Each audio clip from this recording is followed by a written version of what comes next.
අද දිනේදී ශ්‍රී ලංකාවේ මොකද්ද උනේ කියලා බලමු. එක ශ්‍රී ලංකා ටුඩේ මොකද්ද උනේ?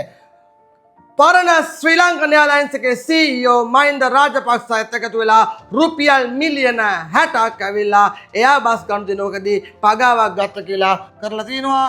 දෙක සජිත් ප්‍රේමදාස අදත් ගිහිල්ලා පාර්ලිමේන්තුවේ කියනවා ජනතාව බොහොම අමාරුවෙන් ඉන්නේ සාන පැකේජ් එකක් වහාම දෙන්න කියලා තමයි කියලා තින්නේ.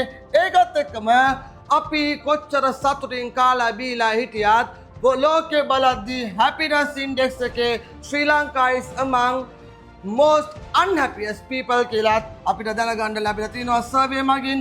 ඒකත් එක්කම අපේ හිටපු ජනාධිපති අගමැති අධ්‍යාපන ඇමති පස්වරක් අගමැති රනිල් වික්‍රමසිංහ මැතිතුමා සර්ජරියක් කරලා දැන් රිකවරි වෙනවා කියලා තියෙනවා.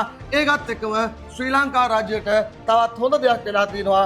බෝරා කමියුනිටි එකකින් ශ්‍රී ලංකාවේ බම්බල පිටියේ තියෙන රේල්වේ ස්ටේෂන් එක හදන්න රුපියල් මිලියන 60ක වගේ ප්‍රමාණයක් දීලා තිනවා. හොඳයි මේක තමයි අද ශ්‍රී ලංකාවේ සිද්ධ